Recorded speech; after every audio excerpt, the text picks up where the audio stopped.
Nes mes dažniausiai pasakom kažką. Ir tada galvom, klausyk, ne, šito negalim. Jo, bet dar praeina kažkiek laiko ir mes taip pagalvojam, ne, šitą reikės skirti visgi. Tie klausimai tokie patys visą laiką būna apie mūsų santykius su Mantu ir koks jausmas būtų su žinomu vyru. Tai Nebūtinai tie, kurie gražiausiais tekstais ar ten nuostabiausias citatas po savo nuotraukom apie meilę deda.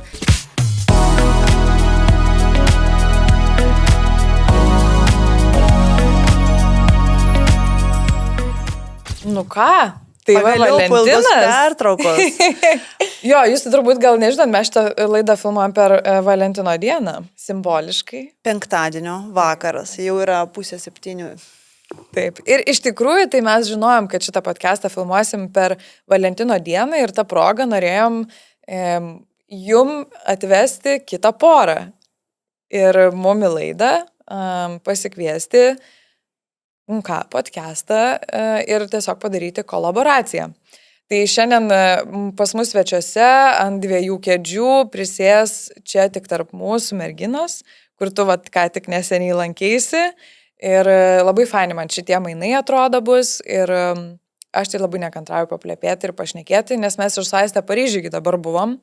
Ir labai gerai praleidom laiką ir man atrodo tikrai labai nesunku su jom susidraugauti dėl to, žinai, ir ta jų auditorija yra tokios, lyg su draugiam šnekėtų jos. Tai labai labai faina, aš labai džiaugiuosi dėl šios dienos mūsų svečių. O kalbant apie kitą reikalą, gal pakalbėkime apie mūsų gražų į Valentino žurnalą, kupiną meilės. Meilės, įkvėpta meilės ir įkvėpti, mylėti visų pirma save. Taip. Ir aišku, aplinkinius. Aš apskritai Diora man Lietuvoje yra viena iš girl crushes, kur aš tikrai, ta prasme, man Diora yra ir beprotiškai graži, ir stilinga, ir įdomi, ir labai miela. Ir ta prasme, kiekviena interakcija, kurią aš turiu su Diora, bet kada, nesvarbu, kur ją sutiktum, ar kine, ar gatvėje, ar renginyje, Diora yra tiesiog mieliausia mergina žemėje ir, žodžiu, Diora, jeigu žiūri, linkėjimai tau. Labai smagu ir faina, kad pas mus ant viršelio atsidūrei. Ir ta visa fotosesija tiesiog yra tokia princesės dienoraščio išsipildymas realiam gyvenime. Ir tu prisidėjai prie fotosesijos idėjos, ar ne? Kiek žinau? Teko, taip. Teko padirbėti. O aš dar papasakosiu tokį dalyką, kai dar gruodžio mėnesį aš prašiau Diorai su pasiūlymu tapti mūsų vasario meilės numerio viršelio mergina. Diora man iš karto nepatikėjo, jinai pagalvojo, kad čia kažkoks pokštas, jinai taip labai atsargiai, ar čia tikrai kelis kartus pasitiklino ir paskui, jau kai tikrai suprato, kad čia tikra, sakė, o Dieverina, čia yra geriausia kalėdinė dovana, kuria galėtų būti, nes tai iš tikrųjų tikrai buvo viena iš jos tokių ir mini svajonių ir norų papuošti viršelį, tai mes tai tikrai padarėm tokią kalėdinę dovaną, kurią išsipildė vasario mėnesį ir kad dar ką jinai sakė, kad nesakys savo tėvams. Aha. Ir aplinkiniams, visų pirma, sako, dėl to, kad aš dar pati netikiu, kol aš nepaimsiu į viršelį į rankas, kad tai įvyko tas stebuklas. Ir noriu tėvam tokį irgi padaryti staigmeną, kad tėvai jau pamatytų patį rezultatą tik tais tą dieną, kai išeis viršelis. Tai irgi labai žavu. Bet žinai, kaip atrodo, Diorai atrodo nerealu atsidurti ant viršelio, man visą laiką atrodo, Dieve, kada pas mus ant viršelio bus Diora. Čia toks, kaip mes kartais galim, žinai, pagalvot per mažai apie save. Toks, šiaip Diora, Diora yra labai kukli ir labai humble, nežinau, kaip lietuviškai pasakyti, mergina, tai labai gera, kad jinai pas mus atėjo. O šiaip beje, kai išėjo mūsų viršelis su Diora, Google Trends yra tokia platforma, gali pasižiūrėti, Diora Petrikonytė buvo 5. labiausiai googlinama tema Google Lietuvoje visą savaitę. Visą savaitę. Taip, tai prašom. Tai žurnalas, taip. Taip. Šiaip apskritai, man atrodo, kad šitas vasario mėnesio numeris yra toks labai mielas, labai jaukus, šiltas ir visiems labai rekomenduoju tikrai atsiversti ir paskaityti, nes tikrai mergaitiškas toks, labai jaukus. Labai fainas. Ir iš tikrųjų, aš kai organizavau fotosesiją, tikrai buvo labai daug žmonių, kurie dirbo prie fotosesijos. Komanda buvo apie 10 žmonių. Aš tik bijojau vieno dalyko, kad nedaug dievė kažkas nesusirgtų, ar kad visi atvyktų, nes dabar tikrai toks lygų metas ir labai aplinkui daug sergančių žmonių ir mūsų kolektyvose apskritai. Tai tu taip dėlioji, planuoji, bet su tokiu B variantu, kas bus, jeigu kažkas atkris. Taip. Bet viskas pavyko. Viskas pavyko, taip ir... Taip. Aš tai, žinok, jau atskleisiu, duosiu tokį anonsą mūsų auditorijai. Mes jau po trupučiuką, net ne po trupučiuką, pilnu tempu planuojam kovo numerį ir kovo numeris... Jūs yra nufotografuotas? Jūs dar nežinot, kas jūsų laukia. Tai visų pirma apdovanojimai, moters pagerbimo apdovanojimai, tai turim tokią vieną iš tokių stipriausių galbūt šių metų projektų, tai jie yra tarptautiniu mastu, International Women Awards ir mes Lietuvoje tada, mes norim pagerbti moteris skirtingose srityse. Ir lyderės savo sričių. Savo sričių lyderės, tos moteris, kurios įkvėpia, tai nėra kažkokios tai varžybos, bet tai yra tiesiog už kažkokius pasiekimus, kad jos būtų mums kaip įkvėpimas, kaip siekis, kaip siekti, kaip daryti, kaip stengtis. Tu gali. Ir tos moteris yra iš labai žemiškų profesijų ir pradėjusios nuo labai žemiškų darbų ir žemiškų vietų. Tai yra iš kultūros, medicinos, technologijų ir, ta prasme, tai yra labai tokios tikrai patirtis, kurias mes visos galim pasiekti, jeigu tik galim, jeigu tik norim ir jeigu... Ir visos labai skirtingos. Taip, visos labai skirtingos. Bet ir aišku, mada bus viena iš nominacijų. Ir sportas būtinai, nes sportas ir mada kaip jos kartu eina. Taip, ir šiaip po praėjusių metų olimpinių žaidynių tai yra tikrai didelis sporto laimėjimų metai, praeiti metai buvo, man atrodo. Tai vat, o mes toj pat jau pakviesim mūsų damutes ant kėdžių, bet tuo pačiu norim padėkoti mūsų rėmėjui, tai yra tavo klinika. Žinau, kad tu lankaisi tavo klinikoje. Tu čia kalbant apie tą sveikatos temą ir kad visi būtų sveiki, tai visų pirma, tavo klinika, tai čia yra mano kaimynai. Tai aš tiesiog... rinkausi būtą, žinodama, kad ten yra tavo klinika, tai yra labai patogu, praktiškai tam name. Tai man tiesiog, jeigu kažkas atsitinka, o tikrai atsitinka, kadangi turiu mažų vaikų, pati atsitinka tikrai dažnai ir tas mažas vaikas pradėjo lankyti darželį nuo rugsėjo mėnesį, tai iš tikrųjų lygos yra kiekvieną savaitę praktiškai. Tai man tiesiog yra, pats geriausias dalykas, aš tikrai savo būtą, mano būtų vertė vien dėl to paaugo, kad pačio yra tavo klinika. Tai paskambinu bet kada, bet kokių poros metų praktiškai, tik tais ne naktį, bet nuo ryto ir užsirašau ir tą pačią akimirką priima visą laiką ir su temperatūra ar su kažkuo, tai labai lengva, labai iš karto ir visi tyrimai vietoje padaromi, ir lašalinė, jeigu reikia vietoje, tai ir savo. Taip. Irgi kartais, kai... Ir aš žinau, kad jų dabar naujos ir labai modernios patalpos yra, ne? Nes jie šiaip jau 20 metų yra rinkui ir dabar yra visiškai naujos jo labai mandros technologijų prasme patalpos. Tai tikrai kviečiam visi užsukti. Aš pati tikrai irgi jau esu užsirašiusi apsilankymą ten. Ir vat viena iš naujovių, kurią jie siūlo, taip apskritai, man atrodo, Lietuvoje irgi yra labai didelė naujovė, tai yra NAD+ intraveninė terapija. Tai yra terapija nuo senėjimo. Tai, žodžiu, labai... Aš jau esu išbandžius? Jo. Net ir. Tai aš tikrai labai seniai noriu šitą dalyką pabandyti, bet jo, kažkaip ir neprisiruošdavau ir gal labai domėtis stipriai, kur čia Lietuvoje galėčiau tą rasti, nesusiruošdavau. Tai manau, kad tikrai čia yra puikia proga tai padaryti.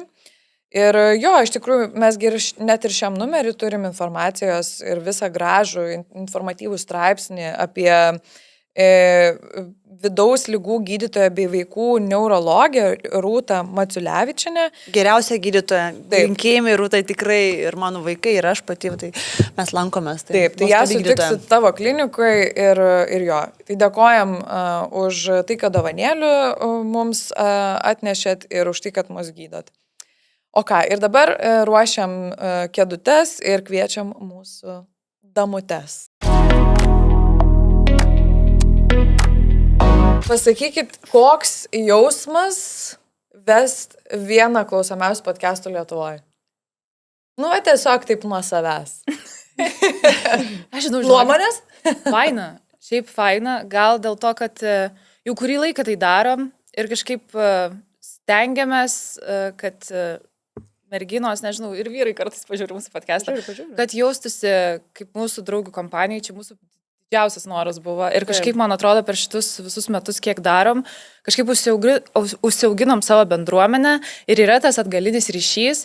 Ir man atrodo, bent jau man asmeniškai, tai tas ryšys ir palaiko viską. Tas, kad mes turim savo bendruomenę, labai smagu visada su Gelminė susitikti kas savaitę, pašnekėti apie viską. Čia viena smagiausių dalių. Jokie darbai mums neleidžia atitolti, nes mes bent kartą į savaitę privalom susitikti. Tai taip, man ir dėl to labai svarbu. Bet tikrai labai smagu, kad turim tikrai jau tą brandolį, tą bendruomenę susiformavusi, tą draugų ratą didelį, kaip mes jis mėgstam vadinti. O kartais, kai ten sako, kad ten vienas klausomiausių ar ten peržiūros, tai kartais tu ten to net nepajunti, nes tai yra tiesiog, matai skaičiukus YouTube ir iš tikrųjų labiausiai pasijaučia, mes esam darę ir renginį gyvą ir kelis kartus irgi dalyvavę kitose renginiuose, kur gyvai pamatai žmonės, kurie nori su tavim pasišnekėti arba pasakyti, o klausom jūsų podcastą, kaip smagu. Ir tada, kai tu pajunti tą gyvą ryšį, tai pats geriausias jausmas ir prisimeni, dėl ko tai darai. Tai čia geriausia dalis. Aš pamenu, mes biški šnektelėjom, kai buvom Paryžiui, kad, žinai, kai tu matai skaičiukus, tai, ką jie ten reiškia, kiek ten 100-200 tūkstančių peržiūrų, bet tada tu suvoki, kad kokio dydžio... Dabar įdėk to žmonės į stadioną.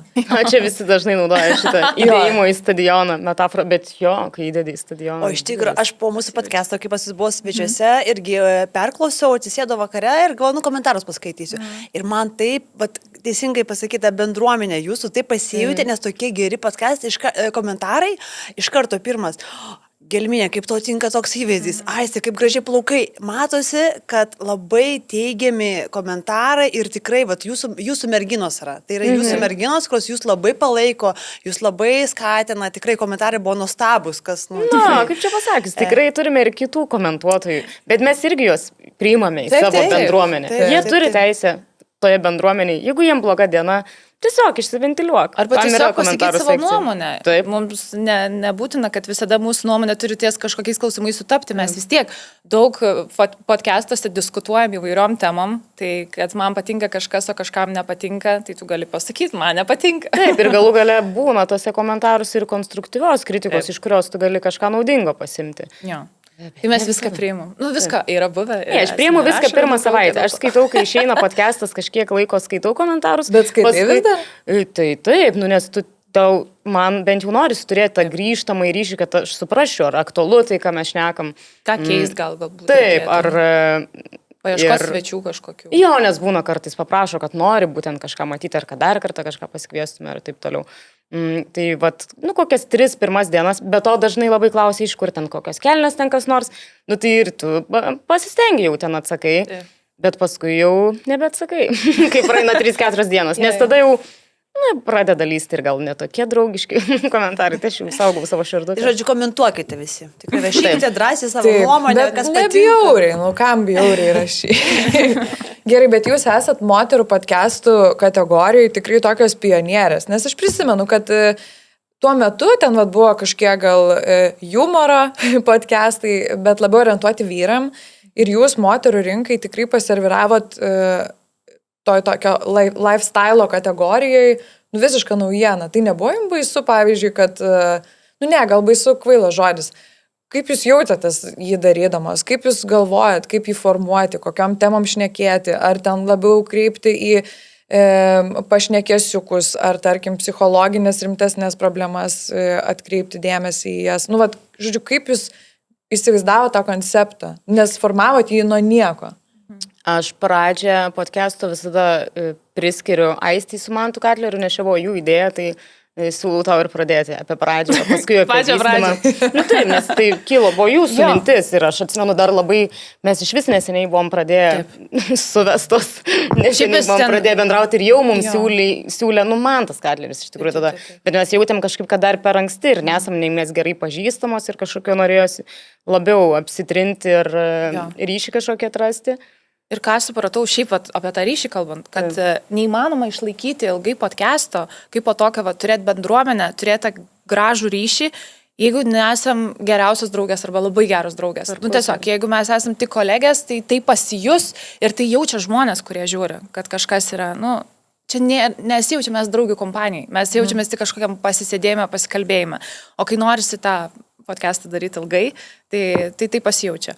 O dėl pačios idėjos, tai jo, man tas, kadangi buvo pradėjęs su savo chebra daryti podcastą, Bernų, sako, davai darykit jūs panų podcastą. Nes aš tokia dažniau, tokia, kur biški pabijodavau, aš labai tokia savikritiška buvau ir aišku, kad būdavo kažkokio tokio, nieko nėra moterim. Mes niekada neturėdavom kažko, ką galėtumėm paklausyti, bet kokia tema ten, sekso tema ar kažkokia tema, kur šiaip yra tabu kalbėti, ar kad ten moteriai nusikeikti, ar ten pasirodyti kvailai, juokingai, nežinau, ten susivėlusiai, kad ir kas bebūtų, mes visada kažkaip Lietuvoje labai stengiamės visus tokios elegantiškos išlaikytos būti ir kažkaip norėjusi tai keisti, nes aš mačiau, kaip vakaruose yra, kad labai pradėjo populiarėti visi podcastai ir moteriški, ir vyriški, ir mes to neturėjom. Ir mes tada su Mantu kalbėjom, ir jisai sako, nu būtų labai logiška, kad, nu, mes 3, jūs 3. Nu, ir tada tas pirmas projektas prasidėjo taip.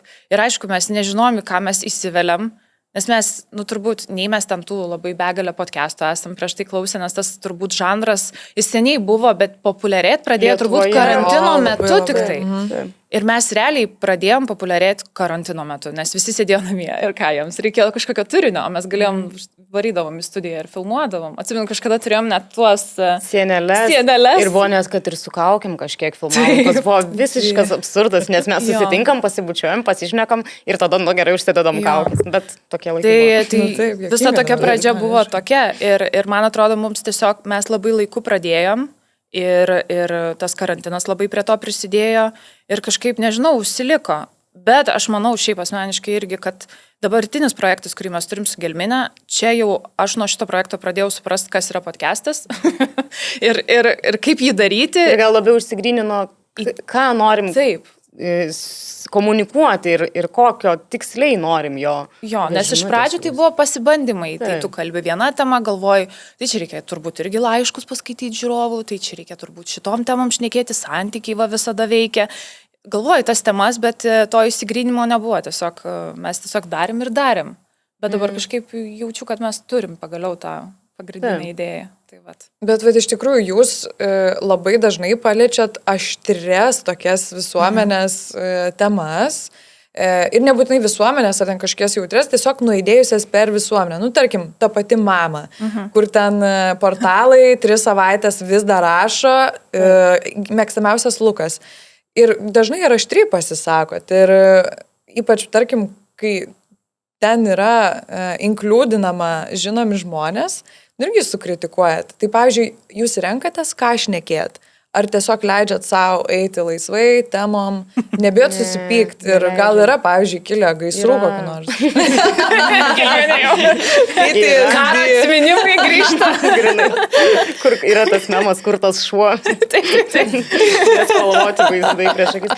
Ne, tai aišku, kad, nu, yra čia Lietuva, mes esam maža šalis ir čia nėra Amerika, kur laisvai ten gali apie visas įžymybės šnekėti, nes tas mažos šalies sindromas vis tiek yra, kad visi sukasi vienam, kad ir tam pačiam pramogų versle ir tu negali baisiai ten apvaryti kažkokio žmogaus ir tada tikėtis, kad jisai priims, tai tiesiog lengvai čia kaip, nes net ir aišku, vyrų pasisakymus jų podcast'e šiek tiek kitaip traktuoja, nes kaip ir iš vyrų labiau galima priimti, kad, nu, tai čia humoras, čia juokauja, bet ir bernam yra buvę, kur labai įsižeidžia ten koks žinomas žmogus ar influencerė ten grasint pradeda ir putotis ir taip toliau. Tai vis tiek, na, aš pati asmeniškai esu tikrai nekonfliktiškas žmogus ir stengiuosi kažkaip išvengti tų konfliktų ir šiaip nenoriu nieko iš tikrųjų, nuoširdžiai nenoriu, kad ten kažkam skaudėtų.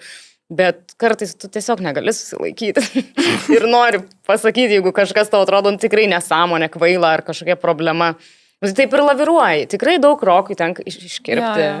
Nes mes dažniausiai pasakom kažką. Ir tada galvom, klausyk, ne, šito negalim padaryti. Jo, bet dar praeina kažkiek laiko ir mes taip pagalvojam, ne, šito reikės kirpti visgi.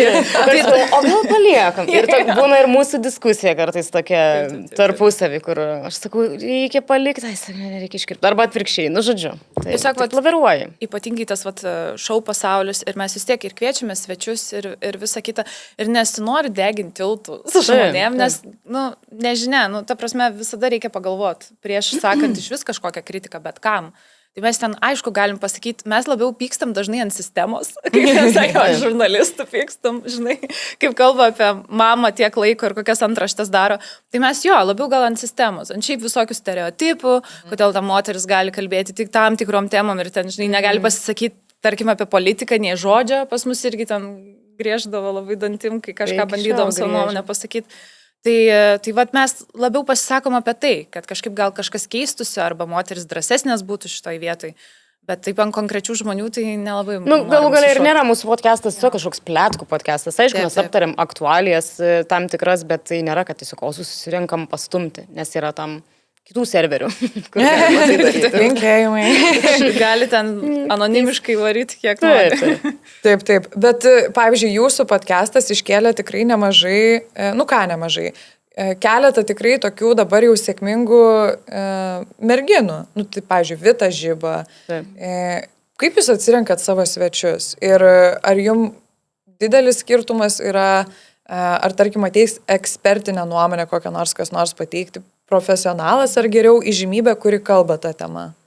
Dėl Vitos beje, tai aišku, kad mes labai džiaugiamės jos sėkmę ir tikrai negalvom, kad mes čia ją būtinai iškėlėm, bet aš manau, kad kažkiek tikrai prisidėjo, kad daugiau žmonių ją galėjo lengviau atrasti. Bet tarkim, jos atveju mes tiesiog norėjom ją pasikviesti ir pamatėm, kad žmonėms, žiūrovam, jinai patiko. Mums buvo su ją geras vaibelis, pavadinkim taip. Ir tokiais atvejais tiesiog kviečiam dar kartą ir tai tampa tokia savotiška komandos sudėtinė dalis. Nes tikrai yra ir daugiau svečių, kurie buvo ne po vieną kartą pas mus. Ta pati Agnė Kulitaitė. O kiek mes labai bandom varijuoti, kad kartais noris ir grinai tokio profesionalo tam tikros ryties, kuris gali labai apie konkrečią sritį papasakoti ir joje labai gerai nusimano, o kartais, žinoma, norisi, galvojam ir apie žiūrovus, ko jiem kartais norisi ir tiesiog žinomo žmogaus. Arba aktualijos labai svarbu. Mes ten irgi buvo keli skandalai, mes ten irgi kvietėm svečius iš tų skandalų. Nes tiesiog tuo metu moterims buvo tai aktualu ir mums pačioms įdomu buvo, mes apie tai šnekėjom. Tai mums kažkaip taip gaunasi natūraliai. Ir kažkaip anksčiau mes, kadangi darėm kitokį projektą, tų svečių nelabai ir būdavo. Gal du esam pasikvietę per man atrodo, 2 sezonus. O dabar mes kažkaip norėjom, kad ir būtų tų profesionalų ir smagu buvo, kad atėjo ten, atsimenu, plastikos chirurgas pas mus atėjo, tai labai buvo įdomu, ten 3 valandas šnekėjo ir turbūt tokio ilgo pokalbio niekada niekas neturėjo su plastikos chirurgu viešai taip paskleidę. Advokatė pas mus buvo Evelina. Ir tokių vis pasikviečiam ir profesionalų, bet smagu, kai ateina ir šiaip žmonės, net nežinomi turbūt. Nes žinomi žmonės tai visai būna. Yra ir gerų patirčių, ir tokių įdomesnių patirčių, bet kartais jie, žinot, ateina turbūt valandai, kaip mes pas jūs ateinam, ir kai kurie žmonės turbūt pasirinka ir kokiam personažą pabūti, ir turbūt negali taip pilnai atsiverti. Ar tarkim ateina kas nors pareklamuoti savo kažkokio, pavadinkim, projekto ten renginio, ir tu kartais matai, kad, tik to žmogus ir atėjo. Jam ir tada neįdomu. Jo, ir toks lieka, nei jis kažką labai davė žiūrovam, nei mum. Nei mes su juo kažką Tai bandai laviruoti taip, kad nebūtų vien tik tokie svečiai, nes tas promo yra dalykas, kad kažkam reikia. Atsimenu, čia buvo praeitais metais turbūt, kad labai daug areninių turų buvo. Tai labai daug svečių norėjo būtent dėl to, kad pasireklamuoti ir turbūt ten kai kurie net gyvenime nėra žiūrėję mūsų podcastą ar apie jį girdėję, tiesiog jiems koks vadybininkas pasakė, kad ten turi dalyvauti. O daug tokių, kurie siūlosi? Būna. Nemažai, nenorim čia kepurės savo kelti. Bet vis tik atsirenkam. Kam pasakom, tą balansą palaikyti, kad būtų įvairovė svečių. Taip. O visi žinom, kad dabar čia yra baisi konkurencija ir žvėrių peštynės tarp e-shopų. Kaip tarp to podcastų, mes truputį prieš eterį pašnekėjom, bet jūs jaučiat tokią tikrą konkurenciją iš kažkokių žmonių, pavyzdžiui.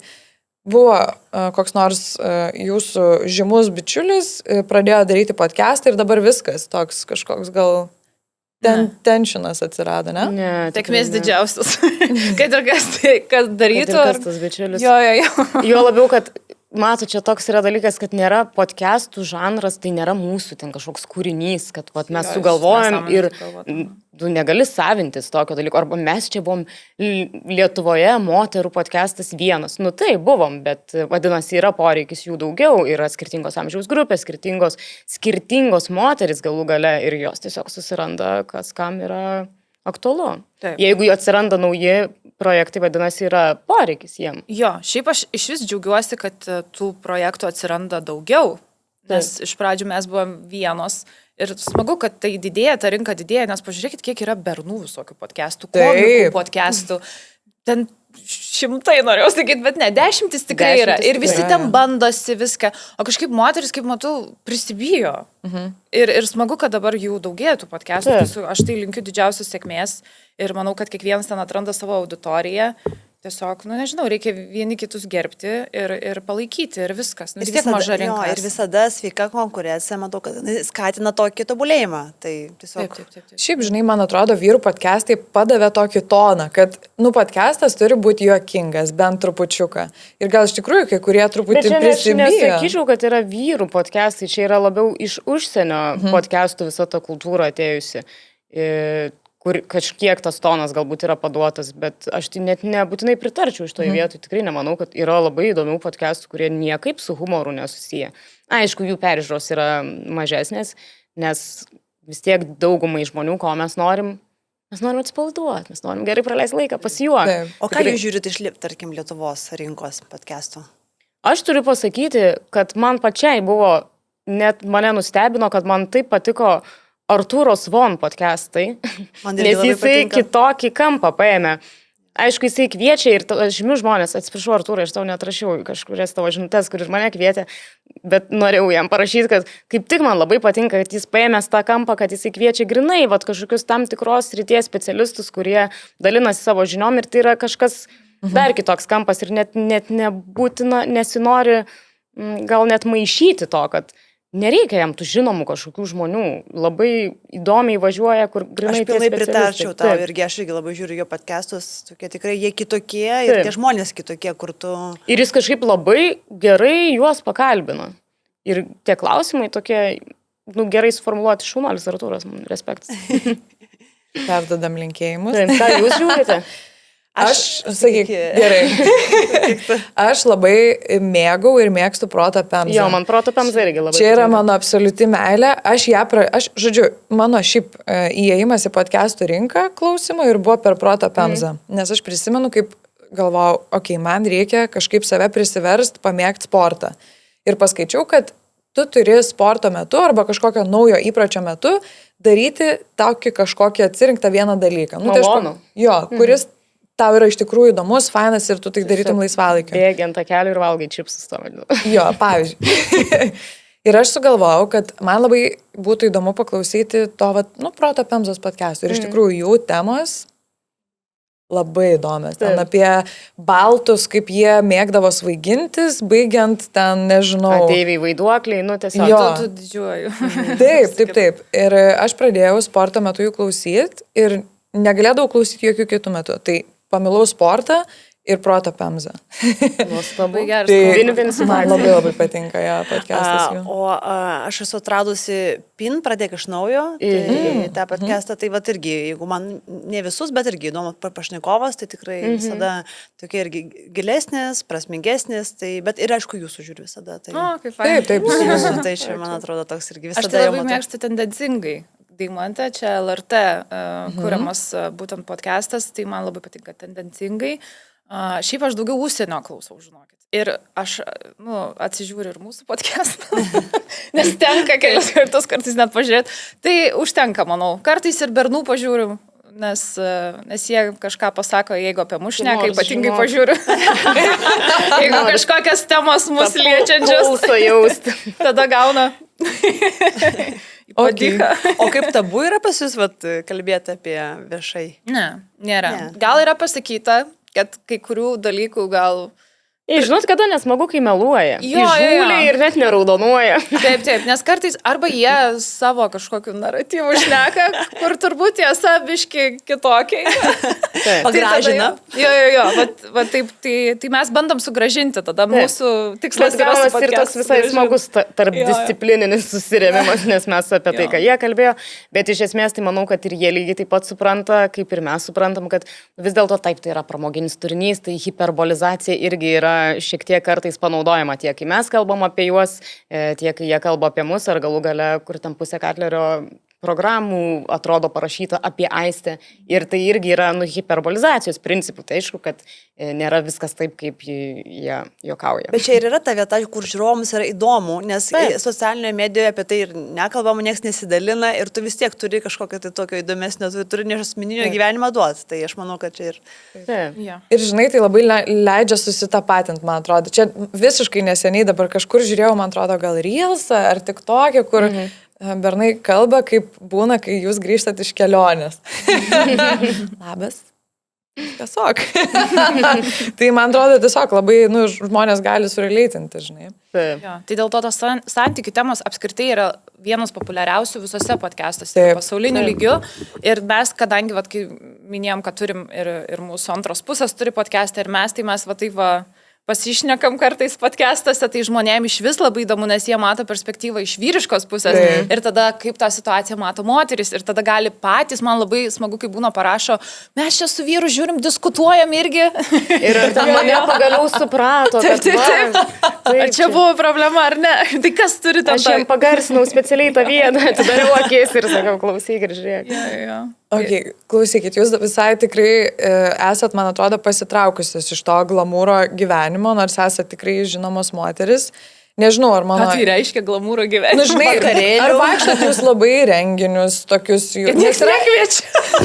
Ne, matai, kad tu pasitrauktum, tu visų pirma turi labai aktyviai dalyvauti. Aš, pavyzdžiui, niekada labai aktyviai tame nedalyvavau, nes aš dirbu. Aš turiu labai daug darbų ir mes ir su Aiste esame nekartą kalbėję, kad, kiek jau tenka tose renginiuose apsilankyti. Tai yra pilno etato darbas. Tu nuo ryto pradedi ten savo kelionę per grimerės, įdegio purškėjas, kostiumų lygintojas, aksesuarų uždėjėjas ir stilistės ir tada praeini tą Reelsų kelią vadinamą, kur tau dar 16 Reelsų, 5 fotosesijos, kol galiausiai pasieki ten tą renginį, ten irgi darai Reelsus be sustojimo. Taip, tai yra kelias, kurį tokia, lyginčiau su Kristaus kančios keliu. Bet jeigu patraukus juokus į šalį, tai aš turiu labai daug kitų veiklų, kurios yra man pirmoje vietoje. Tai yra labiau man gal kaip žaidimas, pažaidimas kartais tikrai smagu, bet tam reikia laiko turėti. Jo, nes mes gal, ta idėja, man paskutinis buvo mama ir apie tai turėjom ruoštis, po daug laiko čia kažkoks renginys, kuriam jau reikėjo iš anksto pasiruošti. Tai mes dėl to ir sakom, kad tikrai Kristaus kančios. Kristės kančios, žinai. Jo, visiškai. Ir mes kalbėjom irgi savo podcast'ą apie tai, kad yra žmonių, kurie natūraliai tai sugeba daryti ir jiems tai lengva, ir jiems faina, ir yra, kuriems biški sunkiau turbūt. Taip, kurie galbūt save geriau įprasmina kokioj kitokioj veikloje, pavadinkime. Bet, žinau, aš kiek esu buvus renginių, aš gal buvau kažkuriuo metu pradėjus nebeiti ir, kaip sakiau, dėl ko žvengiau, kad niekas nebekviečia, tai taip ir gaunasi. Tave kvies, kai mes ten bedavojamės podcast'e atsisėdė, čia mano asmeninis pragaras, 9 pragaro ratas. Ne, kad tai būna, kai tu nebesirodai, tai po to niekas ir nebekviečia ir tiesiog tai tu atsiriboji nuo to viso pasaulio. Bet ką žinau, kartais, kai kažkokia proga būna, ypatingai kai draugų kažkokios progos būna, tai apsilankom. Nereikia per daug draskytis dėl tų draugų. Ir gali būti taip, kad kai tau rašo, tarkim, tu netėjai vieną kartą, kitą kartą ir žmonės supyksta, įsižeidžia, atrodo, kad čia nesvarbus ar dar kažką, nors iš tikrųjų yra priežastis visai kitokia, kodėl tu neatini tos renginius. Taip, pavyzdžiui, kad ir mūsų vakarėliai, pas mus susirenka žymų žmonės, ten, nežinau, rėmėjai. Man tai yra nuoširdžiai, man tiesiog yra darbo balis, kur tu ateini po viso to mėnesio ten arimų ir toks, Nu gerai, ir tai iš karto kokteilį pasiėmė, žinai. Bet aš norėjau sakyti, čia gal truputėlį yra kita rūšis tų renginių, kai yra tai tavo darbo kažkokio vaisiaus galutinis ten apiforminimas, kur man, pavyzdžiui, tikrai labai smagu yra dalyvauti ten kažkokių filmų premjerose, kurių būna ten į metus daugiausia viena, tai nėra jų daug, bet tai yra tikrai ir šventė, ir tada ir norisi, ir tu jautiesi, kad tu turi čia būti, nežinau kaip kitaip. Jo, čia labai gerai. Taip. Čia yra dalis tavo gyvenimo, jo. Taip. Tavo... O kartais, kai tai būna kažkas, tarkim, visiškai nesusiję nei su tavo darbu, nei su tavo kažkokiais interesais, tai nei tu jauties, kad turi ten būti, nei galvoji, kad čia labai laukiamas esi, nei iš vis matai tame didelę prasmę. Jo, bet kiti mato tai turbūt kaip darbą, nes dėl to pačio, nežinau, matomumo, turbūt žinomumo, kad kuo tu daugiau rodysiesi, tai ten visada bus ir kažkokie straipsniai rašomi, ir tos visos fotosesijos, ta prasme, kad tai veikia tavo tam asmeniniam kažkokiam įvaizdžiui. Kuris savo asmeninį brandą galų galėtų jį ten garsinį ir reklamuoja kiekvienam pasirodymė tokio renginio. Bet... Ir dabar, kai suprantam, kad daugelis nuomonės formuotojų ten ir savo asmeninius verslus turi, tai jiems irgi puikiai proga pasireklamuoti ir savo asmeninius verslus, visi vis tiek kažkokios savo irgi naudos ieško visame tame. Aš kaip tik noriu anonsuoti, kad pas mus bus kovo numeriu. Tokie kaip moteris apdovanojimai. Tai pirmą kartą mes juos organizuojam, bet šiaip ir yra pasauliniai L International Women Awards, o čia bus Lietuvos pagerbimas, pagerbimas skirtingų sričių, ne tik mados, bet ir kitose veiklose daug pasiekusių moterų ir mes norime jos pagerbti, parodyti jas, iškelti kaip pavyzdį, kad būtų įkvėpimas jaunoms merginoms. Ir pirmą kartą organizuojam tokį galą dinerį, tai toks irgi bus truputėlį kitų kampų, norim pateikti ir tai ten yra 7 moteris ir bus toks kitas formatas, kita prasme ir tikėkime, kad irgi iškelsim, bet irgi tokį, užduosim toną ir iškelsim. Labai gražu, aš labai visada palaikau tokius. Ypatingai, kas palaiko moteris. Jo. Mes apskritai, ir yra ta už moterį, ta moteris įgalinimą, moters palaikymą, mes, tai esame apie tai ir stengiamės, kaip sakyti, nešti tą vėliavą ir daugiau apie tai kalbėti ir daugiau tokių renginių daryti, kurie turėtų didesnę prasmę. Žinote, kažkokią potekstę. Taip. Labai nuostabu. Jo, faina, trupučiuką performuoti nuo to, kaip sakot, kad ateini reelsų prisifilmuoti, tai kad tiesiog iš tikrųjų apsirengi kaip į galą vakarienę, nes prie to eina turbūt ir kažkokia labiau sofistikuota žinutė. Tai jo. Bet noriu dabar tokią temą paliest, kur truputį saistė šnekėjom, juokinga buvo mums, kad net ir po tiek metų Aistė vis dar žiniasklaidai vadina Manto Katlerio mergina. Ir aš realiai prasižiūrėjau prieš šitą podcastą ruošiantis. Kaip ten vadina, tai tikrai taip vadina. Ir kodėl? Ką jūs apie tai manot? Pakalbėkim. Nuomonės. Nors kai kurie žmonės, pavyzdžiui, nesupranta, tu rašy ten kažkaip džiaugis iš viso, kad taip apie tave kalba. Ne, viskas su tuo yra gerai ir aš tai visiškai puikiai suprantu visą šitą situaciją. Aš esu su labai žinomu vyru ir tai yra normalu. Manęs kaip Aistės daugelis nežino, žino mane tik tai kaip Manto Katlerio antrą pusę ir taip turbūt ilgai tęsis, kol aš pati turbūt nepasieksiu, nepadarysiu ten kažkokių darbų, arenų, nežinau, televizijos laidų, kurių mane žmonės pastebės kaip mane pačią, asmeniškai. Tai nežinau, aš dirbu dabar link to, aš suprantu, 10 metų aš esu su Mantu, tai čia biški, kartais aš galvoju, kad tai yra ir toksai, nenoriu sakyti, kad žeminantis, bet vis tiek toksai yra prieskonis to, kad kai tu taip pamini kiekvienam straipsnį, ir atrodo specialiai rašai, kad ne vardas pavardė, bet tiesiog Manto Katlerio sužadėtinė. Kartais dar tas sužadėtinė toks irgi būna su potekste, manau. Tai kiek jinai čia ilgai bus sužadėtinė dar. Žodžiu, tai jo, aš kartais tai pastebiu, kartais manau žmonės tiesiog, kad kiti suprastų iš vis apie ką čia yra kalba. Aš šiaip tų visų straipsnių, aš žiauriai vengiu. Ir dabar, kadangi čia buvo kelios progos, dėl ko tie straipsniai ėjo, tai tiesiog taip ir atsitiko. Bet šiaip aš jeigu turiu progą. Nebus straipsnių. Nebus straipsnių, nebus jokių interviu, ten kažkokių apie keliones, kaip praėjo ta kelionė, nes žinau, kad mėgsta kai kurie labai apie kelionę, šnekėti ten ir straipsnius apie tai, kuria. Tai aš tiesiog ieškau progų, kad nebūtų jokių straipsnių apie mane. Tai gal tai yra irgi vienas iš tų dalykų, dėl ko manęs niekas nežino. Bet man atrodo, yra tų įžymybių tipai, į kuriuos nuolat kreipiasi. Nu, ten, nežinau, Inga Paksaitė apsilankė Maldyvose. Nu, o nėra, kad tie įžymybių tipai patys kreipiasi į žurnalistus. Aš apsilankiau kažkur, gal norit parašyti. Bendradarbiavimas. Nu taip, čia yra toks abipusiai kažkokie mainai. O jūs kreipiasi? Yra kreipiasi daug kartų. Aš esu davus, atsimenu, man atrodo, kai pradėjau draugauti su Mantu, aš nežinau, kaip tai veikia. Ir aš tiesiog mandagiai visiems atsakydavau, kurie ten parašydavo. Ir man atrodo, ten kokiais 2016 metais tai tikrai eidavo, ten, kur buvo, man atrodo, Indijoje irgi domėjosi kažkas ten. Nu, tai yra išėję tų straipsnių ir tada supratau, kas tai yra.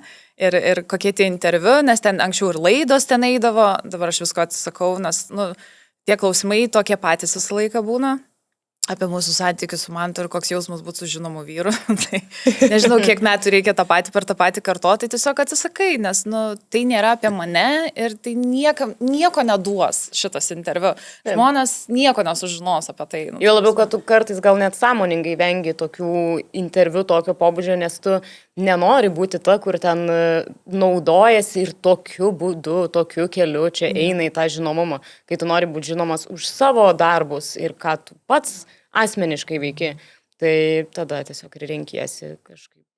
Bet tau irgi, man atrodo, rašogi apie keliones ten ir panašiai. Ir aš ar galima pasidalinti, sakau, atsiprašau, negalima, čia norėčiau savo pasilaikyti. Bet man gal yra truputėlį jau išsivyščius tokia monetos antraštės, su visą pagarbą.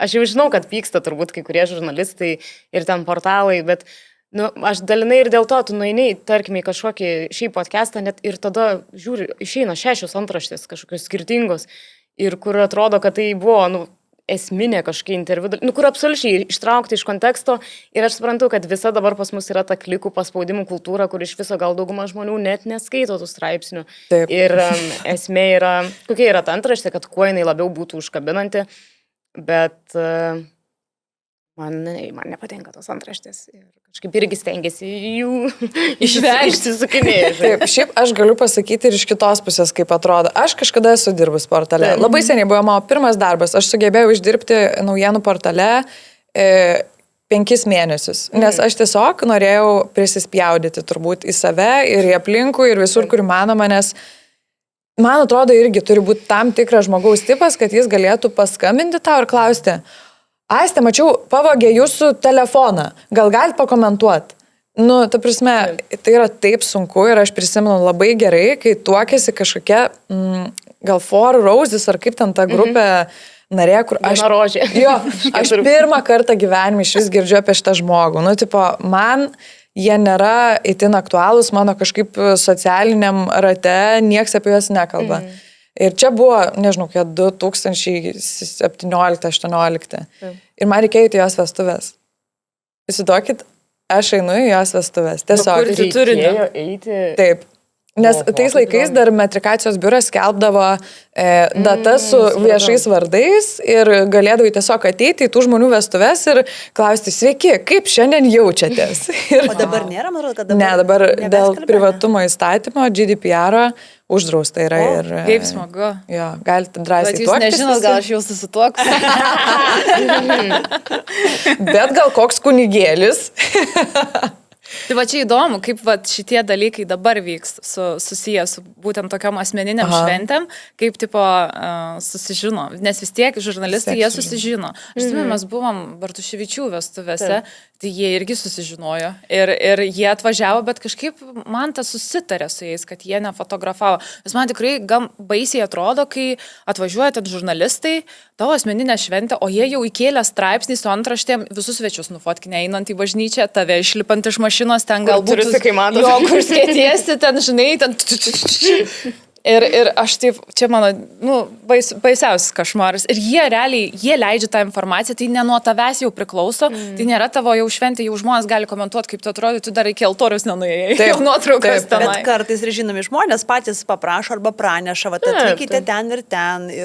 Taip. Bet, kad Atvažiuokite ir pasidarykite irgi. Tai taip visada yra tos dvi skirtingos pusės, žodžiu. Gal kažkas nenori, kas nori. Taip. Taip. Nu, bet jo, ta prasme, man atrodo, kad žurnalistų būti yra iš tos pusės, ne visi gali būti ir ne visi gali paskambinti. Nei jiems smagu, nei mums smagu. smagu. O Jėzau, kaip blogai. Kam smagu, nežinau. Žmonėms gal turbūt yra kam smagu, bet tikrai įspėju, kad ne visiems. Man atrodo, jo turi turėti gyslelę, nes su Orijum šnekėjom ir Orijus, pavyzdžiui, tiesiog yra nesvietiškai smalsus žmogus.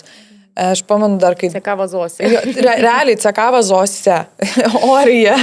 Jis tiesiog susitinka su nauju žmogum ir išsiaiškina viską per pirmas 8 minutės. Tai turi geną žmogus. Man tai yra tiesiog per skausmą. Jis visiškai vaikščiantis žurnalistas. Aš keliavau vieną kartą su Orijum, tai jis tiesiog įsitraukia kamerą ir jis gali tiesiog kalbėti ir jam tiesiog tie žodžiai tiesiog pilasi. Bet ir tu atsiveri jam.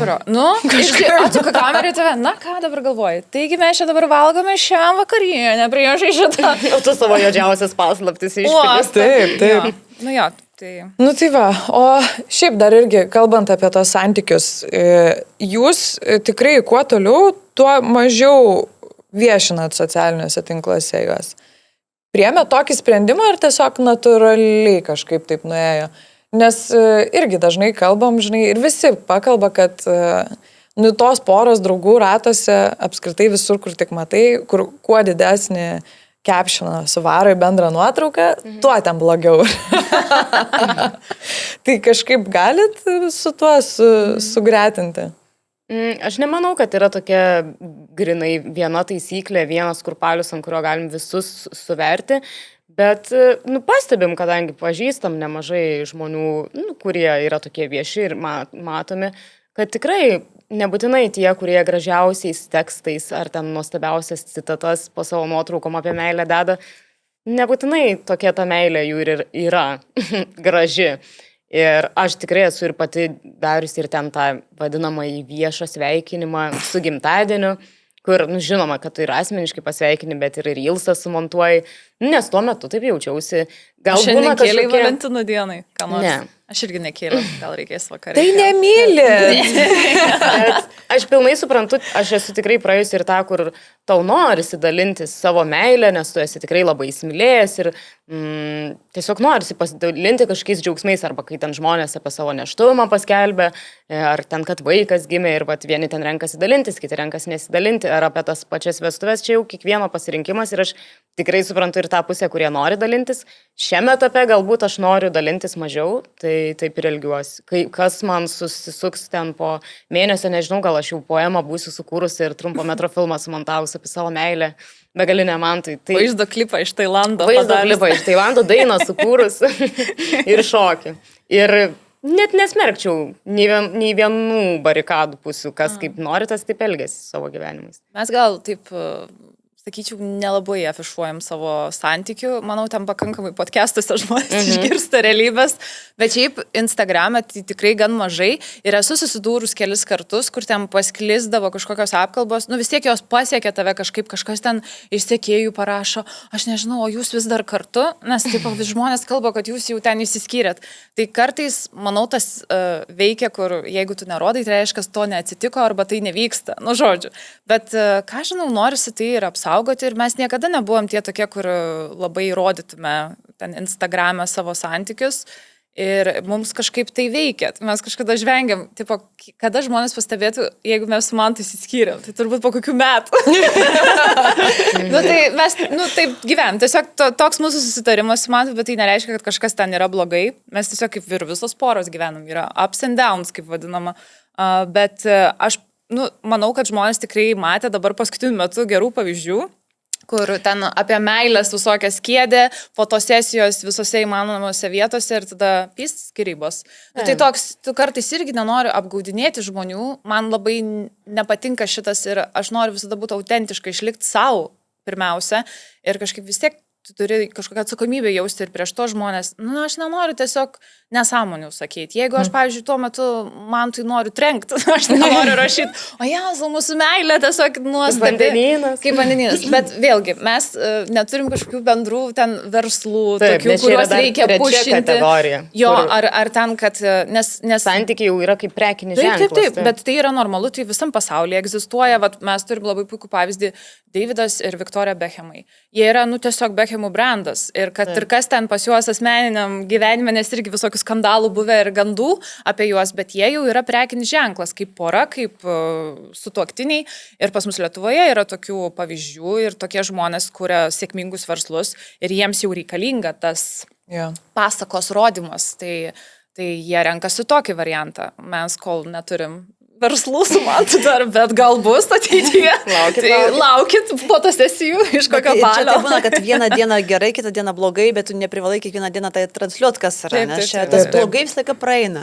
Bet man asmeniškai gal net ir smagu žiūrėti, nes tu ne iki galo yra ta paslapties, toks šidas, ne iki galo žinai, bet tau šiek tiek įdomu ir taip toks, neigu kai yra viskas rodoma, transliuojama ir ta paslaptis ir suteikia tokio įdomumo visada. Tarkim, aš kaip, irgi savo vyro niekada neviešinu, iš vis savo socialiniuose tinkluose, tai irgi visiems atrodo, kad aš viena auginu vaiką.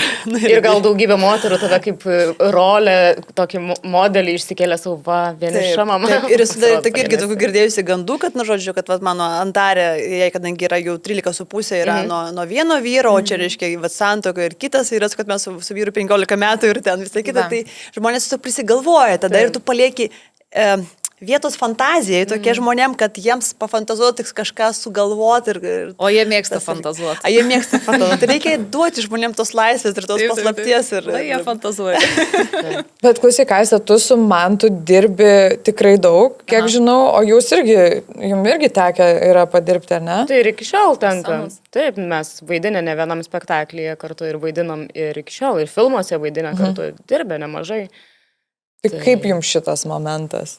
Nežinau, momentas kaip momentas, kažkaip dabar gal šiek tiek mažėja tų darbų kartu ir vėlgi, nežinau, nei sąmoningai, nei nesąmoningai tiesiog taip gaunasi. Nepasakyčiau, kad labai sunku būdavo dirbti kartu, kaip ir nėra sunku nedirbti kartu, nežinau. Aišku, kažkiek atsineši namo, kas ten sako, kad visiškai nesineši. Jeigu tu repetuoji spektaklį kartu, tai tu vis tiek šnekiesi ten vakarieniaudamas apie tai, ką jūs veikiat šiuo metu ten per repeticiją. Ir aišku, jeigu ten turi kažkokią pastabą kaip scenos partneriui, galimai ta pastabėlė nukeliaus šiek tiek ir kaip gyvenimo partneriui, jau kai jūs realiam gyvenime būsit.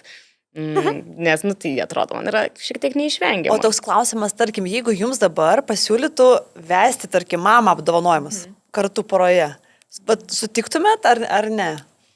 Čia, ir Aistė kartu su Mantu ir tau kartu, bet tarkim, scenoje būti ir...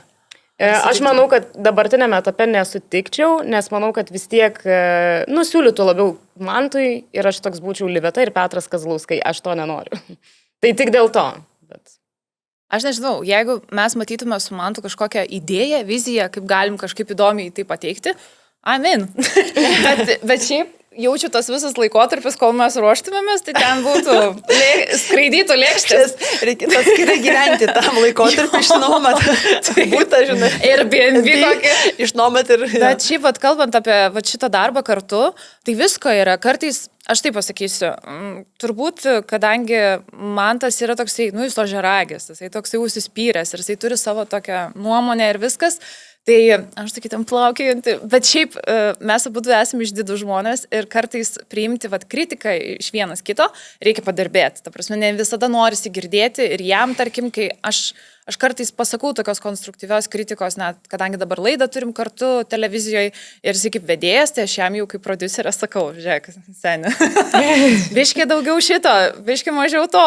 Ir visada pasakau tos komentarus, bet ne dėl to, kad, o Jėzau, čia noriu tiesiog sakyti kritiką, ar mes ten kažką namuose buitiškai susipykom ir dabar aš tiesiog skleidžiu tą energiją jam.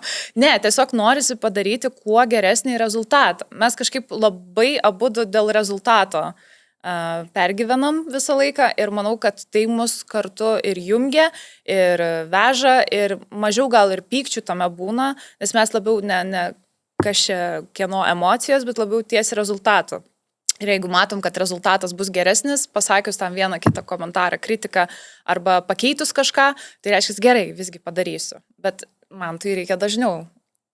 Turbūt tą savo principingumą nuleist, nes, jis toks yra.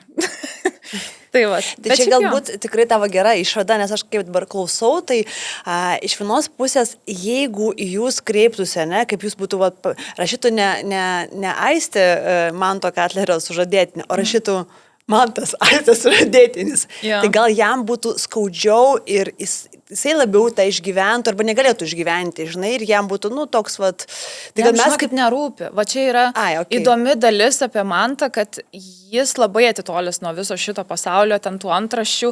Aš nežinau, ten turbūt jeigu kas nors apie jį parašo, tai irgi per kokią laidą, ten kažkur televizijos kažką išgirdė. Jis neatsimenu, kada paskutinį kartą ėjo kur nors specialiai šnekėti, bet turbūt dėl to, bet jam visiškai vienodai šviečia visos tos antraštės. Aš čia tą, kur parinuosi, rodau, žiūrėk ir vėl tai atsitiko. Ir sako, nesiparik, taigi viskas gerai. Žodžiu, aš čia šiaip juokauju, bet jam tai tikrai, jis nesureikšmino to, taip. Tai aišku pasako, kad, arba kaip ir gelminės atveju irgi, jeigu tave kviestų kaip pagrindinė vedėja ir man, ar klausimas, ar jam... Ne, bet čia net nenorėjau, kad suprastumėt, kad aš šiandien būtinai noriu būti pagrindinė žvaigždė. Aš tiesiog norėčiau, kad mane kviečia dėl to, kad mane nori matyti, o ne dėl to, kad man vyrelis parūpino ar mane kažkur ten prastumė. Aš tiesiog nenoriu taip jaustis. Tai va. Jo, bet čia normalu, nes man daug labai kartų yra sakę ir girdėjus tą, kad viskas yra tik dėl Manto, vyrelis parūpino vietą ir panašiai. Ir karts nuo karto, kai vis dar tai girdi, po tiek metų nemalonu vis tiek būna. Tai kažkaip norisi pačiai įsikovoti savo vietą po saulę pagaliau, kad nebūtų tas vyrelis visą laiką kišamas, brukamas šalia.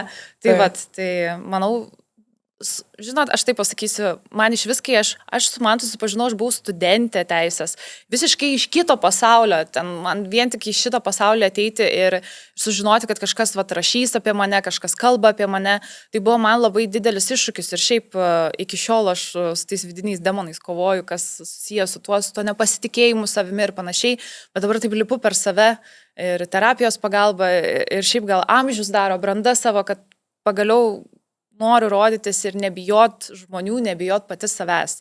Tai tikiuosi, kad ateityje išdrasėsiu ir kad kvies tiesiog, kad aš esu Aistė, o ne kad aš esu Manto Katlerio antra pusė.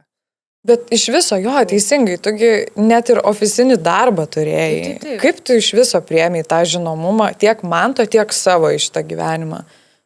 Sunkiai iš pradžių buvo, iš tikrųjų iš pradžių gal, kai jaunesnė, iš vis 21 turbūt buvau, kai susipažinau su juo, tai tuomet viskas, tu maksimalistė, tau viskas įdomu, čia koks įdomus, kaip čia viskas vyksta ir kaip Mantas su viskuo susiduria, bet po to tas vadinamas trenkia realybė per galvą, tada supranti, kad yra ir ta blogoji pusė, tas visas apkalbų pasaulis, kad ieško apie tave informacijos, apie ten tavo, nežinau, artimuosius, arba kaip tu gyveni, iš kur tu čia esi. Tada kažkas pradeda pasisakinėti, kas yra tavo gyvenime susidūrę su tavimi kažkada. Ten tavo buvę, nežinau, klasiokai, grupiokai, kas ten bebūtų.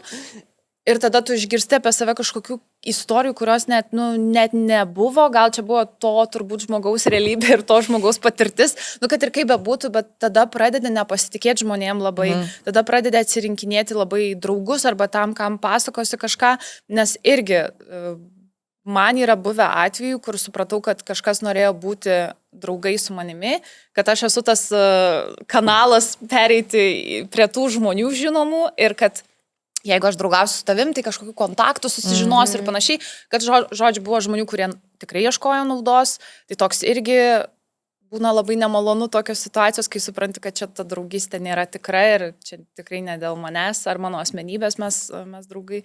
Tai tas irgi, aišku, visi tie blogi komentarai, aš esu irgi sėdėjus tam liūne, kur skaitydavau apie save ir patikėdavau tai žodžiais ir tai būdavo baisus laikotarpis ir keli kartai man tai buvo ir man atrodo, aš tada ypatingai nepasitikėjau savimi. Aš galvojau, aš čia iš vis neturėčiau būti, ką aš čia darau, aš net norėjau, atsimenu, su Mantu išsiskirti dėl to, nes aš bijojau tiesiog kas bus toliau, jeigu jau dabar apie mane taip šneka, tai man reikia iš vis nesirodyti, aš slepiuosi nieko. Bet čia labai normalu, aš manau, kad daug kas net nepagalvoja apie tą pusę, ką reiškia būti ten tikrai žinomo žmogaus antra pusė ir kad kai kurie iš viso net negali su tuo iš viso sudylinti. Nes ta psichologinė sveikatėlė kenčia. Kol tu pripranti, kol tu gerai jautiesi, nes aš, pavyzdžiui, daug laiko nesijaučiau gerai tarp visų tų žmonių, kurie ten, tarkim, man to draugai ir jie ten tiek daug pasiekė ir tiek padarė ir aš tokia studentčiokė. Tiesiog stoviu šalia ir nežinau, ir aš prie jų bijojau net kažką pasakyti savo nuomonę, iš vis būti savimi, nes tu vis tiek nori kažkokį gerą įspūdį palikti. Nu tai žodžiu, šitie dalykai, jų labai daug buvo ir čia toks eini po truputį, toks etapai skirtingi yra. Ir vat pagaliau po 10 metų galiu sakyti, kad patogiai jaučiuosi.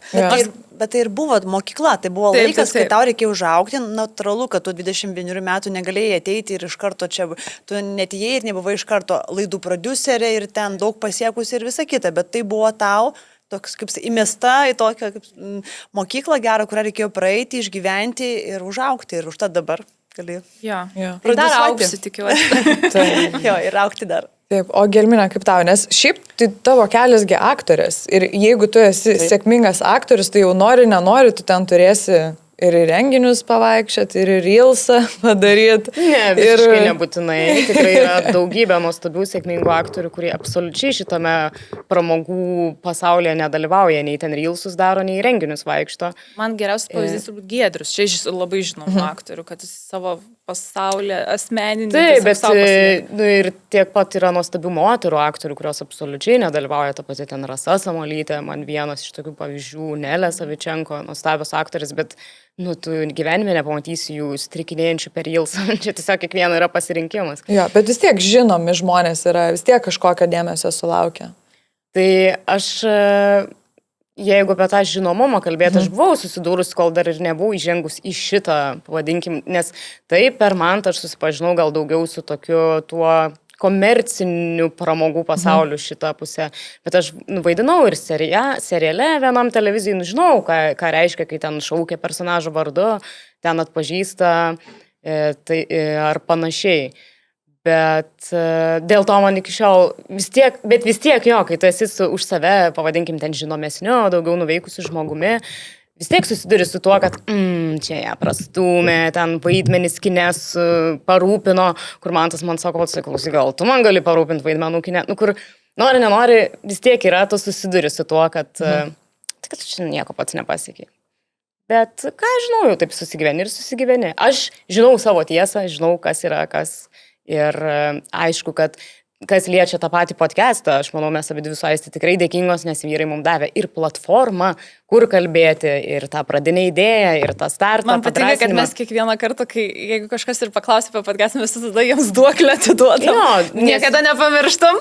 Nepamirštam, man atrodo, svarbu nepamiršti iš viso, iš kur tu esi, kam tu turi būti dėkingas už tam tikrus dalykus, bet kaip aš mėgstu sakyti, tau gali duoti bet kokią dydžio platformą. Čia ir metaforinė prasme, ir tiesioginė prasme. Jeigu tu neturėsi ką pasakyti, žmonės nežiūrės. Čia niekam nebus įdomu, galima tai kalbėti tą patį ir apie, kad ten Instagrame kažkas išgarsėja. Nesvarbu, kas tau tą kelią nutiesė, jeigu tu pats iš savęs nieko nespinduliuoji, neturi ko duoti, žmonėm ilgainiui atsibos ir tai baigsis. Tai. Ja. Bet šiaip, abi dabar turi tikrai tokį užkulisinį darbą. Tu, Gelminė, labai tokį apskritai ir labai matoma už podcast'o ribų. Kuris darbas jums vis tiek šiuo metu yra didesnis prioritetas? Ar podcast'as ir buvimas tuo labiau žinomu žmogumi socialiniuose tinkluose? Ar tas užkulisinis ir tas, žemiškesnis darbas, gal taip pavadinti galima. Nes tikrai yra žmonių žinomų, kurie paliko savo tas originalias profesijas ir tiesiog atsidavė Instagramą. Daug paprasčiau, tu uždirbi gerus pinigus ir tau nereikia keltis 7 ryto. Tai, kaip jum yra, koks prioritetas? Aš asmeniškai ten viso prioriteto tikrai nestatau ant Instagramo ar ten iš vis to nuomonės formavimo, pavadinkim taip, bet aš nežinau, manau, visi pasirinkimai yra geri ir aš neįsivaizduoju, koks bus mano rytojus, galbūt aš atsikelsiu kažkurį rytą ir suprasiu, aš nieko nepanoriu daryti, aš pavargau, aš noriu tik tai reklamuoti Instagrame dalykus ir tai irgi bus tvarkoj. Manau, kad tuo ir nuostabi yra šita profesija ir apskritai, nežinau, ar čia galima tai pavadinti profesija, bet apskritai buvimas šitam pramogų versle, kad tu gali pasimatuoti skirtingas rolės ir tu gali keisti, nes aš jaučiu, kad tam tikrais etapais man norisi daugiau teatro, aš nežinau, mes per šiuos metus suvaidinom vieną spektaklį, nežinau, gal virš 70 kartų, kas iš tikrųjų yra labai labai daug ir aš jau jaučiu, kad truputėlį išdalinau save šitoje vietoje ir pavargau ir noriu šiek tiek dabar pailsėti. Ir esu labai dėkinga likimui ir viskam, kad aš galiu tai daryti, kad galiu pati šiek tiek strateguotis, kur aš labiau noriu atsidėti šiuo momentu duotuoju. Podcastas, tarkim, yra mums toks dalykas, kur taip, kas savaitę mes tai darome ir tai yra, sakyčiau, vienas pastoviausių dalykų mano gyvenime. Turbūt, nes tikrai ten koks filmas ateina, tu jį nufilmuoji, tam pareklamuoji, pavažinėjai kažkur ir tai praeina, ar ten spektaklis irgi jisai baigęs, o kol kas podcastas jau čia yra ilgiausias projektas ir toks stabiliausias, kur aš esu iš vis buvus. Jo, aš irgi. Ir man šiaip labai patinka už kadro dalykus daryti, tai dabar, kadangi galiu tą skrybelę pasimatuoti, tai labai smagu.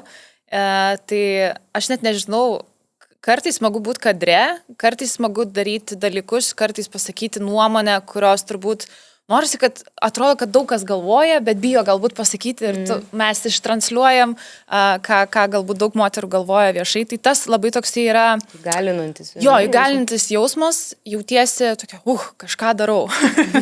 Bet kartu man labai smagu kurti tiesiog dalykus. Tai man kažkokį rezultatą pasiekti, kad ir su paskutinė vakarienė mes pradėjom tiesiog nuo YouTube kanalo ir ten galvom, koks šio konceptas bus, ar iš vis ten mūsų šefas Martynas sutiks tai daryti ilgą laiką. Ir dabar išsirutuliojo iki tokių dalykų, kad mes vėliau turėsim su Martynu iš vis bendrą projektą į verslą. tai yra labai smagu matyti ir kad turime televizijoje visai gerų laikų šitą laidą ir kad iš vis ji egzistuoja ir kad ten žmonės irgi parašo, kad ačiū labai, kad televizijoje pagaliau yra tokia laida, kurią mes žiūrim ten irgi su vyru, su drauge. Kad galim naudoti teliką vėl. Jo, nes pasirodo, kad tarp jaunimo tarpe, kad šita laida yra itin žiūrima, tai mes džiaugiamės dėl to, kad kažką padarėm būtent jauniems žmonėm, kad jie sugrįžtų pažiūrėti to televizoriaus. Tai smagu, tą rezultatą matyti, aš jaučiuosi tada labai gerai prisipildžiusi pati ir kad turiu kažkokį tikslą savo gyvenime ir kad tai duoda vaisių. Ja. Man patinka už kadro būti. Dabar noriu taip pabaigai pakalbėti su jumis tokia gana klišinė tema, bet man atrodo, kad labai jinai tokia, šiaip aktuali daugam yra. Tai meilė savo. Ypač, kai jūs kai jūs susidurėt su tiek daug išorinio pasaulio neigiamų žodžių. Ką jūs darot ir kaip iš tikrųjų savo padeda, taip tiesiog labai žmogiškai, nepaklausyt, kad ten tavo kreivi dantis arba ten, nežinau, kad šiandien storai atrodai, nes, ta prasme, yra tokių komentarų ir kaip jūs savo padedat nuo to atsitraukti, žinai. Gal apskritai, žinai, jūsų veiklos, jos yra orientuotas tik į tai, kad duoti viską, vaidinimai, teatras, podcastas, jūs viską duodat kitiems, o kur yra ta vieta, kur jūs pasipildot? Piniginė. Juokauju, tikrai. Kad ir? Juokauju.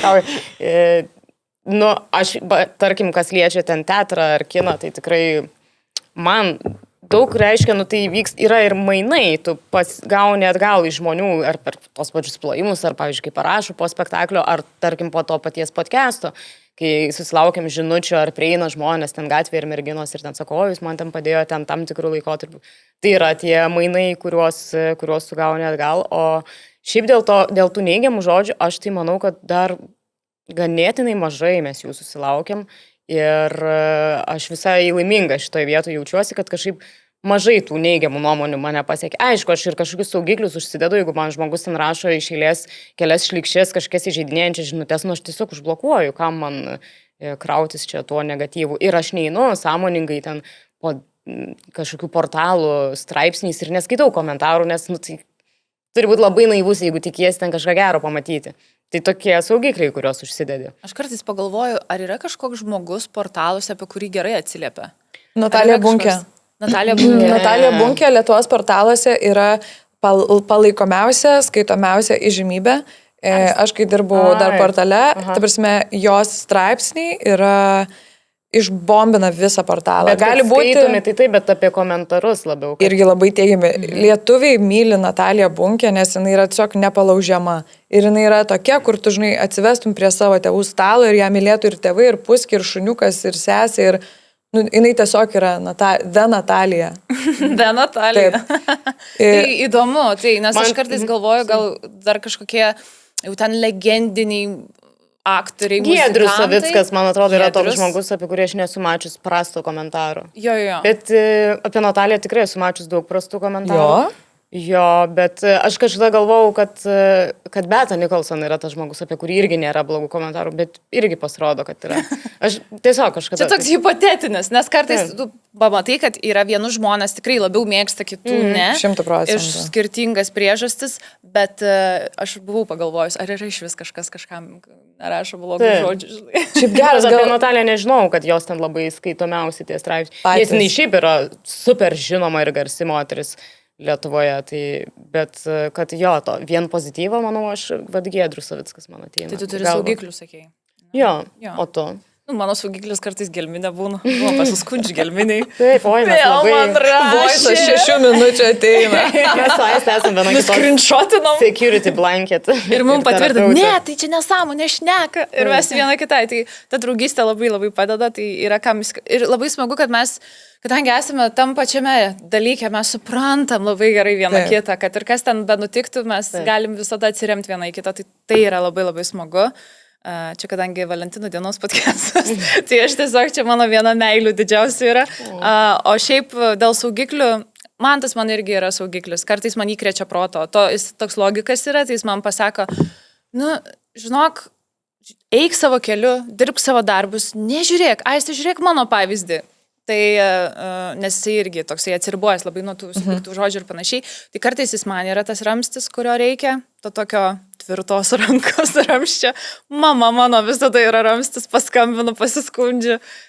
O šiaip bandau neskaityti, bet būna, kad paskaitau, būna, kad labai stipriai paveikia. Vai priklauso, manau, kokiame etape esi pats su savimi gyvenime ir kad ir čia kalbam apie tą meilę savo, tai yra tiesa, jeigu tu tam duotai momente nemyli savęs ir kažkokį turi su savim kovą vidinę, tai tie pikti žodžiai, tikrai jie gali labai sužeisti. Ir tokiais momentais, kai aš žinau, kad ir taip man blogai, tai jau aš ten užsidedu kuo daugiau tų savo apsaugų. Tada gerai labai atsiribot nuo socialinės medijos. Jo, čia irgi yra labai geras. Kartais man labai padeda, žinokit, kelionės. Aš išvarau ir kur nors ten būnu su bet kuo, su draugiam, su mantu. Aš tada labai mažai būnu pati savo telefone, nes tai nėra rutina, aš kažką vis naujo pamatau, kažką veikiu.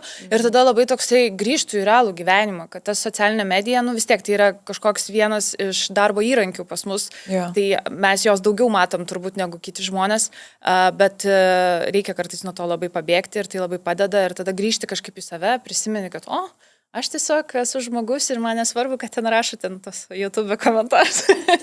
Nes yra realūs žmonės ir yra realus pasaulis. Ir aš niekada nesutiksiu su ta nuomonė, nes yra tokių žmonių, manęs tai neveikia komentarai, man neįdomu. Aš manau, tikrai visus paveikia. Tada tu kažkoks nesi empatiškas žmogus, kažkas su tavimi. Arba tu gal pats nejauti, kad tave veikia, tave pasąmoningai veikia vis tiek, kur aš net dėl to tų antraščių bijau, kad man atrodo, jos bus be mano žinios ir aš to net nežinosiu, man blogą energiją tiesiog žmonės jūs ir aš ją jausiu. Aš šiaip tikiu šitais dalykais. Aš tai labai tikiu irgi. Kažkas gali linkėti blogo ir panašiai. Taip. Kartais irgi bandai pasilaikyti kai kurios dalykus savo, kad nereikia per daug irgi transliuoti į pasaulį. Ir paskutinis toks patarimas iš mano pusės būtų, kartais tiesiog pagalvoti, jeigu kažkoks, tikrai labai bjaurus ten ar žodis. Ir čia nebūtinai, tai suprantu, kad ne visi čia gali tapatintis, ne visi sulaukia komentarų apie save, bet čia net ir kai tiesiog gyvenime ant tavęs kokia nors išsilieja, ten darbuotoja, nežinau, registratūroje ten tave apstaugia, ar ten kokioje eilėje kas nors labai nemaloniai elgesi, tiesiog pagalvoti, ir su atjauta į tą žmogų pasižiūrėti ir pagalvoti, kas jam negerai. Per ką jis eina šiuo metu, nes aš žinau iš savo patirties, kad kai aš esu laiminga ir man viskas yra gerai, aš noriu dalintis tuo džiaugsmu, laimę, meilę ir tikrai nenoriu į aplinką skleisti negatyvo. Bet kai man yra blogai, kažkokių aš turiu rimtų bėdų gyvenime, kartais noris tuos nuodus į išorę išleisti. Tai tiesiog su atjauta pasižiūrėti tuos žmonės, kuriem yra taip blogai, kad jie turi kažkur išlieti tą savo skausmą. Nu šiaip jo. Nu ką, ačiū merginos, kad jūsų podcastas atėjo į mūsų podcastą. Taip. Wow. Ir mes jūsų tuščiom tai jau nepaleisim. Nuostabu. Ačiū labai. Tai jau Irina atėjo pas mūsų dovanom, tai vėl dovanų gaunam. Tai ką mums reikės jums dovanom? Ačiū labai. Ačiū. L'Oreal Paris. Taip, čia yra L'Oreal Paris. Gaunat, tuoj pasakysiu ką, labai čia įdomių dalykų. Revitalift Filler glotinamąjį serumą ir odos barjerą stiprinantį veido kremą. Ir dar, kadangi retinolis, kaip žinia, leidžia mūsų kaktom švitėti prieš saulę. Gaunate retinolio serumą, kuris irgi padės odą atlaikyti jauną. Ir kitas dalykas yra tavo klinika, kurie įdėjo dovanėlių labai gerų, žodžiu, kad pasirūpintumėt savim. Tai labai ačiū. Ačiū. kad ne tik viduje emociškai, bet ir išorėje. Nu ir aišku, mūsų naujas. Taip. Žurnalo numeris. Trečiam podcastui siunčiam. Labai gražu su kaspinėliais. Atsimenu, Irina sakė, kad reikėjo kaspinėlių mamą apdovanojimuose. Tai va. Ačiū labai. Ačiū. Galvoju, kad čia bus viršelis. Tai... Labai gražus viršelis. Ir labai ačiū, kad pasikvietėt. Labai smagu su jumis iki kitų kartų. Taip, Ačiū smagu, jums, kad merginos. yra ta moteriška draugystė ir palaikymas vienos kitų ir neneigimas, kad egzistuojame, tai tikrai labai malonu. Taip. Mes, tai man atrodo, asmeniškai žavimės, kai mes galvojam visą laiką, ką rengiamės, ten kaip ką, pasižiūrim pavyzdį, o kaip jos daro įdomu, blam, kaip čia pasižiūrėkim, kaip Kas įdomu. kad gerai atrodo. Jo, taip prasme, ne tai, kad bandoma nukonkuruoti kažką, tiesiog įdomu, įkvėpimo pasižiūrėti, kaip daro tie, kas gerai galvos daro. skausmas didžiausias būna kartais, ką apsirengti. Kartais norim treningus rengtis, kartais noris pasipuošti. Nu, čia irgi pagal nuotaiką. Taip. Kartais Tai aš nepavyksta, malfunction būna. Sugėlėte jau. Bet Ačiū tik jums antrą labai, turiu. merginos. Ačiū. Ačiū jums.